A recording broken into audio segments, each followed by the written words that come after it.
Competition कितना हो रहा है। एक ये सेक्टर इंफ्रास्ट्रक्चर, कोई नया प्लेयर नहीं, परफेक्ट प्लेस। इन गवर्नमेंट भी करेगी इन्वेस्ट, प्राइवेट सेक्टर पीएलआई अगर करेगा तो इन्वेस्ट तो करना ही पड़ेगा उसको, कम करेगा ज्यादा करेगा ये है। बट ये जरूर है, इस सेक्टर में कंपटीशन नहीं मिलेगा आपको। उस हिसाब से सेक्टर डटा रहेगा, मेरे हिसाब से बढ़िया रहेगा। और फिर वही मैंने कहा, अगर इंडिया को ग्रो करना है तो ये सेक्टर तो पहले ही ग्रो करेगा, बिकॉज और कोई चारा नहीं बचा हमारे पास में। कंज्यूमर ग्रोथ बहुत मुश्किल है इस समय, कंज्यूमर ग्रोथ बहुत मुश्किल है।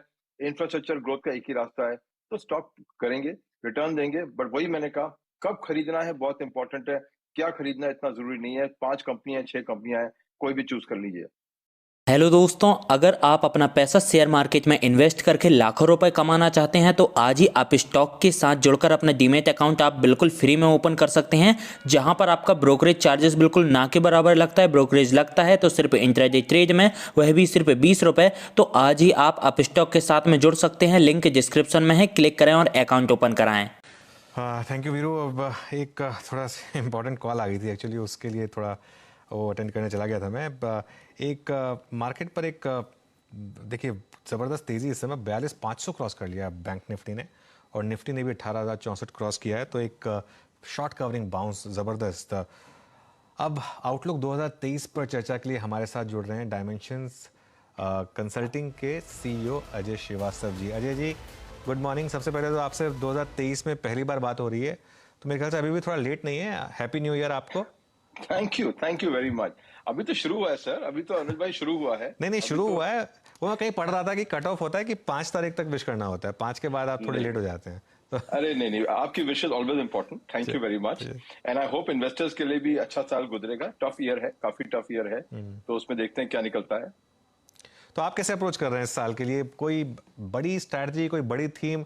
कई लोगों का मानना है कि 2023 में शायद फिक्स इनकम आउट परफॉर्म करेगा इक्विटीज को, क्योंकि जो इंटरेस्ट रेट्स हैं वो अब इतने ऑलरेडी बढ़ चुके हैं और शायद थोड़े और बढ़ने हैं, और वैल्यूएशंस इक्विटीज के शायद उतनी सपोर्टिव नहीं है। आपका क्या व्यू है? देखिए, तो हम पिछले 6 महीने से आपके प्रोग्राम में बोलते आ रहे हैं कि फिक्स इनकम का टाइम आ गया है, कस्टमर्स को लॉक इन करना चाहिए। और ये भी देखना चाहिए, आज का टाइम नहीं है कि पिछले 3 साल में अगर आप देखेंगे तो इंडेक्स का रिटर्न आपके फिक्स इनकम से कम ही आया है। इंडेक्स चाहे वो इंटरेस्ट रेट कम भी थे मार्केट में, तो आप रीट्स ले लीजिए, जैसे इंटीग्रेट जैसे चीजें ले लीजिए आप, उसमें रिटर्न आपकी 9-9.5% पे आई है आराम से, विदाउट अ प्रॉब्लम। तो उसके लिए कोई भी इन्वेस्टर को बैलेंस करना पड़ेगा। और खासकर ये जो साल है 2023 में, ये साल अनुज भाई हमारे हिसाब से ये होगा कि आप क्या खरीद रहे हैं इतना इंपॉर्टेंट नहीं है, या कब खरीद रहे हैं बहुत इंपॉर्टेंट है। बिकॉज 2022 में भी देखा हमने कि जिस माहौल में खरीदारी करते हैं आप, वो डिक्टेट करेगा कि आप पैसा कमाएंगे या नहीं कमाएंगे। कंपनी वही है, परफॉर्मेंस कोई इतनी चेंज नहीं होती है इकोनॉमी से। बट द फैक्ट इज कि आप सही मौके पे अगर थोड़ा सा, लोग कहते हैं टाइम नहीं कर सकते हैं, बट पॉइंट इज कि मार्केट में करेक्शन आते हैं, और जब करेक्शन आते हैं तो आप बेचते हैं या खरीदते हैं। तो इस साल में क्या खरीद रहे हैं इंपॉर्टेंट है, पर कब खरीद रहे हैं और भी ज्यादा जरूरी हो गया है। बहुत अच्छी बात कही आपने। तो मैं एक्चुअली अगला सवाल उसी पे पूछने वाला था आपसे। बजाज फाइनेंस को लेकर बहुत डाउट है लोगों को कि क्या आप खरीदने का टाइम आ गया है। आप खरीदेंगे क्या? आपका क्या व्यू होगा यहाँ पर? देखिए, हम नहीं खरीदेंगे, हमारे पास में कोई होल्डिंग नहीं है। और खासकर इन्वायरमेंट जो हमारा है, वो बजाज फाइनेंस से जैसी अच्छी कंपनी, कोई प्रॉब्लम नहीं कंपनी में। बट आप अगर मैक्रो देखेंगे थोड़ा सा अनुज जी, तो आप ये देखेंगे कि हमारी इकोनॉमी सेकंड हाफ में ग्रो करी है 4.5% पे। अगले साल पे बेस्ट एस्टिमेट है 6-6.5% का। ना उस माहौल में जो हमारा, आपने ये भी देखा कि कंजम्पशन हमारा कम हो चुका है इस साल में, अंदर में 6 महीने में। उस माहौल में कंज्यूमर क्रेडिट का बढ़ना, जबकि खासकर इतने सारे फिनटेक आ गए हैं, बैंकों ने फोकस कर दिया है, तो कंपनी वही है, लेकिन कंपटीशन बहुत बढ़ गया है, और इतना यूनिवर्स इतना बड़ा नहीं है। जो रिवेंज ट्रेड था वो हो चुका है। अब जो है नॉर्मल ट्रेड होगा कंज्यूमर फाइनेंस के अंदर में, और उसमें इतने कंपटीटर आ चुके हैं इसके अंदर में कि उनको भी बड़ा मुश्किल होगा मार्केट शेयर बढ़ाना। उसको देखते हुए ये लगता है कि शायद उसमें रिटर्न काफी कम आएगी, बिकॉज या तो वो बैंक बनेगी जिसमें काफी अच्छी रिटर्न इन्वेस्टर को आ सकती है। तो आपकी उम्मीद है, अगर आप इन्वेस्ट कर रहे हैं, होप करिए कि बजाज फाइनेंस को बैंक का लाइसेंस मिल जाएगा, आपका बहुत अच्छा रिटर्न आएगा। बट एनबीएफसी होते हुए 6% ग्रोथ रेट की इकोनॉमी में, इतना फिनटेक कंपटीशन होते हुए, बहुत मुश्किल है उसको 15 से 20% रिटर्न देना आपकी शेयर प्राइस पे। ठीक है, तो ये तो एक स्टॉक हो गया बजाज फाइनेंस जो 25% गिर चुका है। एक और स्टॉक 25% गिर चुका है अजय। तो इसमें इन्फोसिस की मैं बात कर रहा था अजय जी। तो इन्फोसिस अब अपने 52 वीक हाई से 25% गिर चुका है। यहाँ पर फिर लीप ऑफ फेथ लेंगे आप या फिर चैलेंजिंग ईयर रहेगा ये सोचकर नहीं लेंगे? देखिए, स्टॉक स्पेसिफिक तो नहीं बोलूंगा मैं, पर ये जरूर बोलूंगा कि ऐसे करेक्शन आते हैं मार्केट में, और अगर आपको इंडियन इन्वेस्टर हैं, लॉन्ग टर्म इन्वेस्टर हैं, आपको अपना पोर्टफोलियो बनाना है, तो आईटी के बिना आप नहीं बना सकते हैं पोर्टफोलियो। ये शॉर्ट टर्म विंडो मिलेगी, क्या पता और भी गिर जाए, उसमें कोई ये नहीं है, मार्केट है, मार्केट में कुछ भी हो सकता है। बट ये जरूर है कि ऐसे दाम पे अगर आप एंट्री करेंगे और थोड़ा सा माल रखेंगे अपने पास में एमिनिशन और लेने के लिए, तो आपका रिटर्न ठीक आएगा, क्योंकि इस इंडस्ट्री के अंदर में डिविडेंड, बायबैक और ग्रोथ, ये तीनों हमारी यूएस मार्केट डिटरमिनेंट है, डॉलर डिटरमिनेंट है। हमारा अपना चाहे ग्रोथ 1% होगी, आप देखेंगे इस साल में उनकी growth quarter to quarter, dollar growth शायद 1% होगी, पर रुपी ग्रोथ 3 से 4% होगी। तो हमारा जो सीएडी लेके चलेंगे उस हिसाब से, अगर रुपी थोड़ा सा और भी नीचे आता है तो उसका बेनिफिट इनको अगले साल मिलेगा। जो उन्होंने फॉरवर्ड कवर इस साल ले रहे हैं उसका बेनिफिट अगले साल मिलेगा इन लोग को। तो अगले साल का जो रियलाइजेशन है इन्फोसिस का या किसी भी आईटी कंपनी का, वो होगा 84 के आसपास या 85 के आसपास। पिछले साल हुआ है 78 के आसपास। तो 8 से 10% तो सीधा उनका टॉप लाइन ग्रोथ होगा बिकॉज ऑफ फॉरवर्ड कवर, अगर ठीक से लिए होंगे। तो उसको देखते हुए, आप फॉरवर्ड कवर का प्राइस देखते हुए, रियलाइजेशन देखते हुए, मेरे हिसाब से आईटी सेक्टर का जो करेक्शन है आपके लिए अपॉर्चुनिटी है। अगर आपका पोर्टफोलियो में नहीं है तो उसको ग्रो कर सकते हैं, अगर आपका हाई प्राइस पे है तो एवरेज कर सकते हैं, लो पे है तो फिर आपको चिंता की जरूरत ही नहीं है। अजय जी नमस्कार, वीरेंद्र बोल रहा हूँ सर, और हैप्पी न्यू ईयर टू नमस्कार, thank you very much Virender ji. जी हाँ, 2022 में हमारी जो आपसे बहुत अच्छी अच्छी बातें हुई थी, उसमें मेटल्स का व्यू मुझे अच्छी तरीके से याद है, एंड स्टिल मैं आपको लास्ट टू लास्ट वीक याद कर रहा था, तो मुझे अपर्णा ने बताया कि आप छुट्टी पे गए हैं न्यू ईयर की, तो उस टाइम बात नहीं हो पाई। दो व्यू बड़े आपके, अगर आप देखें, आपने डिसाइसिवली लिए थे कि मैं बैंक्स को नहीं छूंगा, ऑल दो बैंक निफ्टी ने उसके बाद परफॉर्म किया। अब आपका बैंक निफ्टी पे व्यू सर, आप अभी भी अवॉइड कर रहे हैं बैंक्स को, और क्या थोड़ा सा मायूसी है आपको उस लेग में बैंक्स को अवॉइड करने की, और मेटल्स पे अब आपका फिर एक बार व्यू? नहीं देखिए, फिर मायूसी तो कभी होनी नहीं चाहिए, बिकॉज आपने जो डिसीजन लिए थे उस समय भी लिए थे, और ऐसा कोई खराब डिसीजन भी नहीं है। आज भी आप डिसीजन देखेंगे कि अगर इंडिया को ग्रो करना है, अगर बैंकिंग सेक्टर को ग्रो करना है, तो रियल इकोनॉमी उससे ज्यादा स्टॉक, उसके ज्यादा रिटर्न देके जाएंगे। ऐसा नहीं हो सकता कि किसी भी वर्ल्ड के अंदर में, किसी भी इकोनॉमी के अंदर में बैंक स्टॉक सबसे इंडिया में था। एक था टाइम था 5 साल का जो आरबीआई ने उनको प्रोटेक्शन दे रखी थी, तब बैंक बढ़ रहे थे। बट आप पिछले 1 साल के माहौल में देखेंगे तो मेटल स्टॉक ने हमको उससे अच्छा रिटर्न दिया, कई इंडस्ट्रियल स्टॉक ने हमको उससे अच्छा रिटर्न दिया। हमारा अभी भी राय यही है कि बैंकिंग स्टॉक पोर्टफोलियो का एक पार्ट है, बट प्रीडोमिनेंट नहीं हो सकता, क्योंकि अगर बैंकिंग को बढ़ना है तो सारी इंडस्ट्री को बढ़ना ही पड़ेगा, वरना बैंकिंग की रिक्वायरमेंट आएगी नहीं। और खासकर इस माहौल में जब इकोनॉमी 6-7% ग्रो कर रही है, तो जो कंपनी सेल्स ग्रोथ दिखाएंगी उन्हीं में हम ज्यादा इन्वेस्ट करेंगे। तो कोई मायूसी नहीं, because हमारा रिटर्न जो मेटल में आया है उससे अच्छा है। और अभी भी हम ये कहते हैं कि अगर इंडिया को ग्रो करना है, वर्ल्ड को ग्रो करना है, चाइना भी वापस आ रहा है थोड़ा थोड़ा, तो मेटल तो बढ़ेगा ही बढ़ेगा, और उससे अच्छे स्टॉक शायद कंसिस्टेंट स्टॉक, उसमें आपको चिंता नहीं करनी कि इस साल रखा, अगले साल फेंका, परसों साल रखा।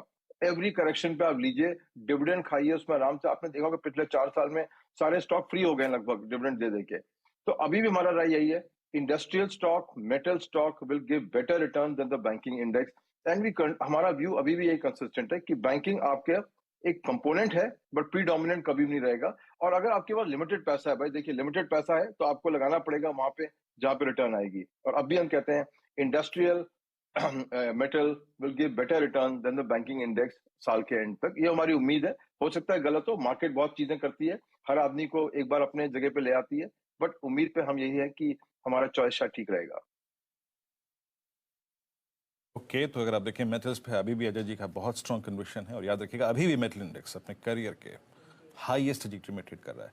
अच्छा अजय जी, जो लास्ट बजट स्पीच थी फाइनेंस मिनिस्टर की, उससे लेकर अब तक सबसे स्ट्रॉन्ग और परसिस्टेंट अगर आप देखें मूव जो किसी स्पेस ने दिया और अभी भी होल्ड कर रहे हैं, that's capital goods. Look at L and T, EVB, Siemens, Cummins, सबसे डिसाइसिव और हायर लेवल्स पे होल्ड भी कर रहे हैं ये।